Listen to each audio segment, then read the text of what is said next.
you, bruh. So don't be coming at me unless you got some evidence and use some reason and logic to make it make sense. I think it's evident that ever since I started asking for evidence, they stutter like they got a speech impediment. See, that religion you be giving is shit and it's all noise, and it's partially all right. And it's all noise.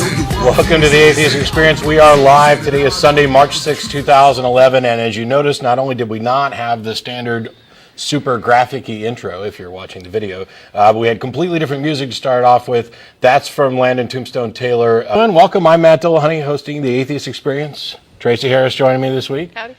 Someone had written in and asked why a supernatural hypothesis would be any less valid than a natural hypothesis when we're talking about something that for which we don't know an explanation.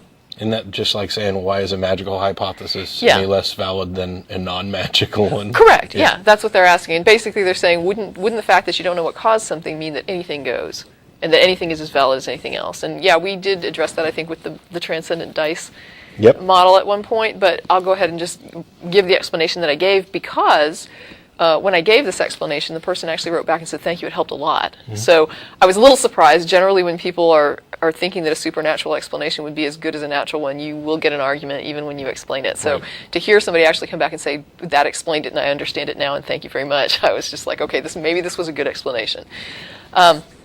So why supernatural hypothesis would be considered less valid than a natural hypothesis in claims of causation. And the short answer is that things that do not exist cannot be the cause of other things.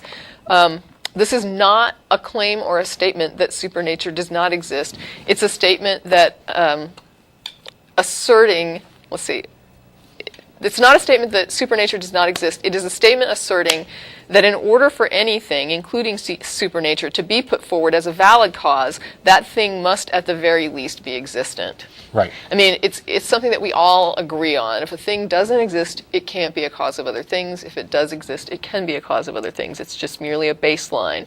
You could look at it as three categories. There's a pool of things that are known to exist. Right. And a pool of things that are known not to exist. Right. And some things that might possibly exist. And but you can't call them existent yet. Yes, and the ones that are in this category are by default more reasonable explanations. Right. Yeah, and the things that are in the category of things that might exist are at this point no different as far as our capacity to gauge them than the things in the non-existent category. I mean, until we can demonstrate their existence, you just can't call them existent. You can just simply say, I think that one day we will demonstrate that this thing exists, but today is not that day, and so for now, we cannot make the assertion in any valid way that the thing exists.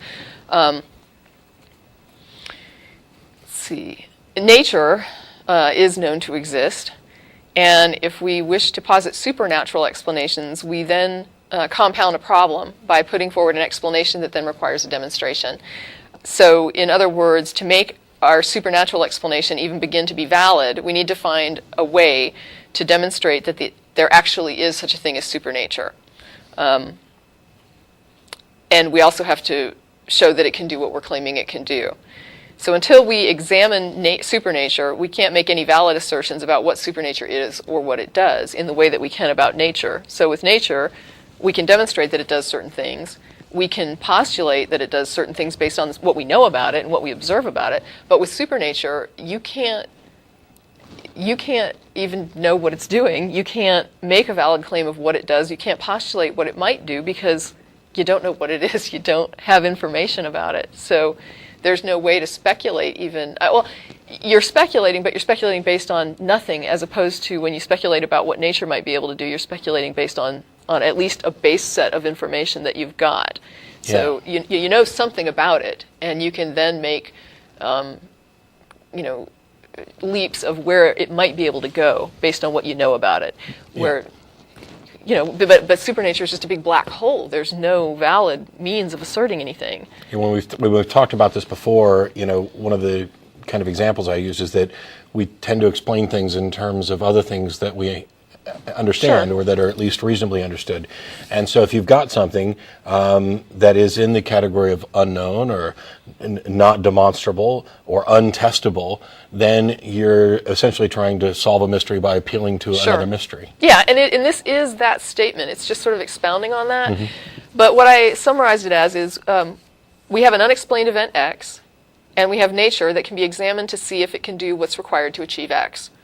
Then we have supernature, which we can't examine, we can't demonstrate, and about which we can make no informed claims. So it's literally an unknown variable that we can just call it Y, simply an undefined variable. In this case, if we put supernature forward as the cause, what we're saying is that an effect we can't explain was produced by a cause we know nothing about, and for all we know doesn't even exist. So mysterious event X is caused by unknown, possibly non-existent cause Y. And that's really not saying much. Yeah. So saying Y caused X, where X is unexplained and Y is undefined, is not an explanation. And I want to note that piling on more claims about Y is not defining Y. It really isn't. Because when somebody says, well, Y is my God and it's the God of the Bible, and Y, you're just making more claims about Y that are then claims about attributes or causation of the thing that we are unable to examine. So you're just piling on the claims that have the same problem of it requires a demonstration of the existence of the thing in order to verify that what you've just said about it is correct. Yeah, it's kind of you're complicating the issue, because on the one hand, when you start making claims about the attributes of God or the nature of God, you are attempting to define this in a way that makes it appear to be more explanatory. Like you were saying, you'd have to actually demonstrate those attributes and things. Right. So on the one hand, you're making it more and more difficult to make your case while you're attempting to make it easier. And on the other hand, by going through and adding traits to the definition, you are at least making an attempt toward defining something in a way that we may be able to, or we're more able to investigate it. For example, if you talk about a God that specifically answers prayer versus just some abstract God, well, okay, the answering prayer thing is something that's potentially testable. Sure. And continues to Right, fail. but when somebody puts forward, like, for example, a definition and they say, well, my God is eternal. Yes. That's a useless help. That doesn't define anything for me, because that's just another claim. And for me to accept that your God is eternal, I need to see your God, and I need to look at that and say, does this thing pan out as eternal? I mean, I don't even know what an eternal God would be like, but I assume, since you're throwing out that attribute, that you have some concept of what it means. And so if it has some meaning for you, then we can look at that and try to figure it out. But I don't know how you would demonstrate your God as eternal. Not only that, but a lot of those God. Characteristics they add, like eternal, are utterly irrelevant to the point they're trying to make. They might as well say, my God is pink with polka dots. Right, exactly. Because whether or not it's pink with polka dots or eternal doesn't really have any effect so far as we can, unless you want to claim that only pink polka dotted gods that are eternal can answer prayers, in which case, okay, let's put that to the test, and first you've got to find a pink polka dotted God. Well, I think I will just throw in the analogy real quickly, Sure. if I can. I wanted to use an example of, like, if you've used the example before of somebody claiming they own a pet, like a cat, and then you go to their house and you're looking for evidence of that pet. There's no litter box, there's no food dish, there's nothing that indicates a cat. Then you start getting more and more suspicious. Do they really own a cat? And I said, what if someone sold me, I'm so upset my cat ran away, and it was like, I didn't even know you had a cat. Like, you go over there, you're suspicious about the cat story because you have some reason to think maybe there is no cat. You've been over there before, you've never seen a cat, and they're saying that cat ran away. And you go over there and you say, I didn't even know you had a cat. It's like, oh yeah, he mostly stays outside. That's why you've probably never seen him. But if you go in the back, there's this big hole he dug. And you go out back and there's a hole like someone's putting in a swimming pool. And you're thinking, wait, you have what kind of cat do you have? Oh, it's just a tabby, just a little tabby.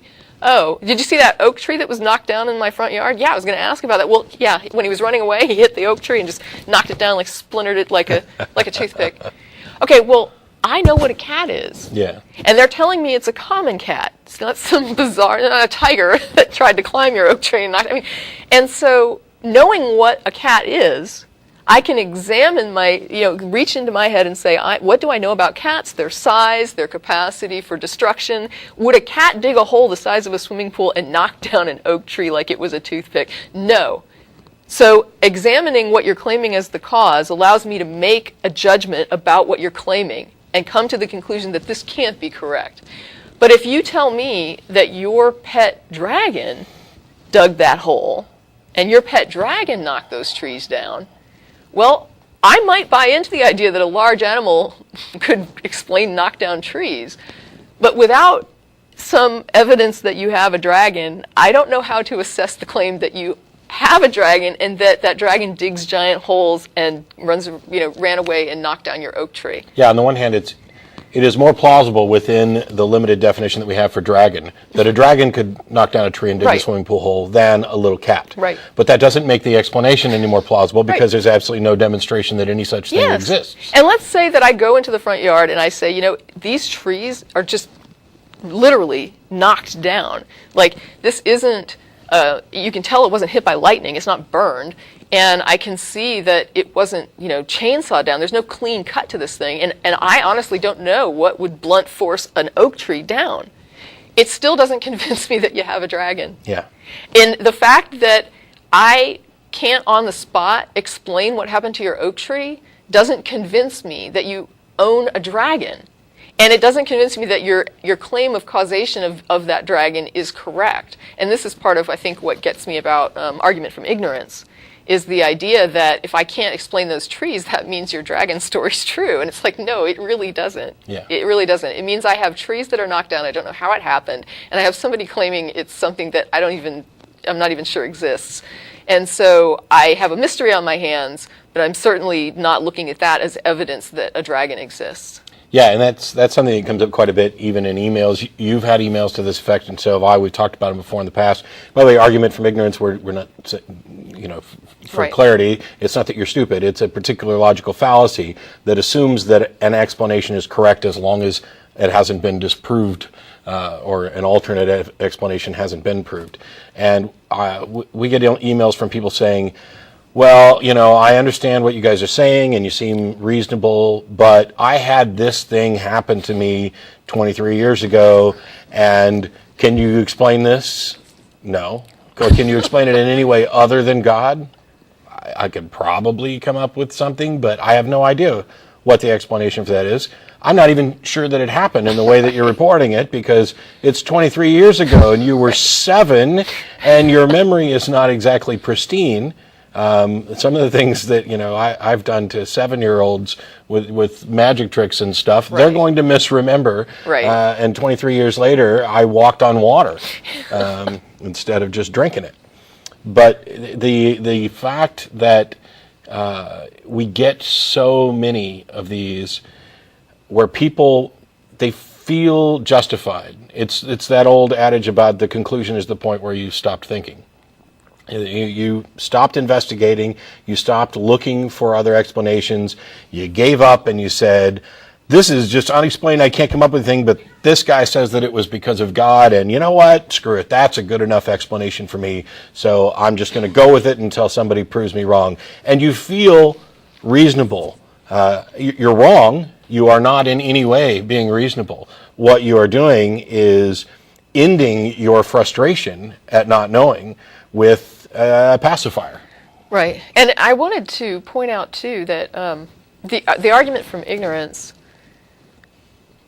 one of the things that interests me about that is the consistent claim that we hear that atheists are arrogant for refusing to accept that it could be the dragon that knocked down the trees. That somehow that's an arrogant statement to say, I just can't accept that a dragon knocked those trees down. I don't know what caused it, but until a dragon becomes part of the bin that includes the existent items, I don't think we can consider it as a cause. If we were going to put the dragon forward as a cause, we need to show that there are such things as dragons, and then we can talk about whether or not a dragon knocked your tree down. But in the face of being called arrogant for that, what I find interesting is that the person that's calling me arrogant is basically saying that if they don't know the answer to something, a God must be responsible for it. That there's no way that they could be personally ignorant, or that they could be, that either mankind or an individual human being could be unaware of how something functions or the explanation for something, and those things must just be eternal mysteries from God, as opposed to things with explanations that we haven't figured out yet or that we don't have an explanation for yet. I see that as extremely arrogant. Yeah. The content of this video is produced by the Atheist Community of Austin, a nonprofit educational organization promoting positive atheism and the separation of church and state. If you enjoyed this content and are willing and able to provide a donation, please visit the website below.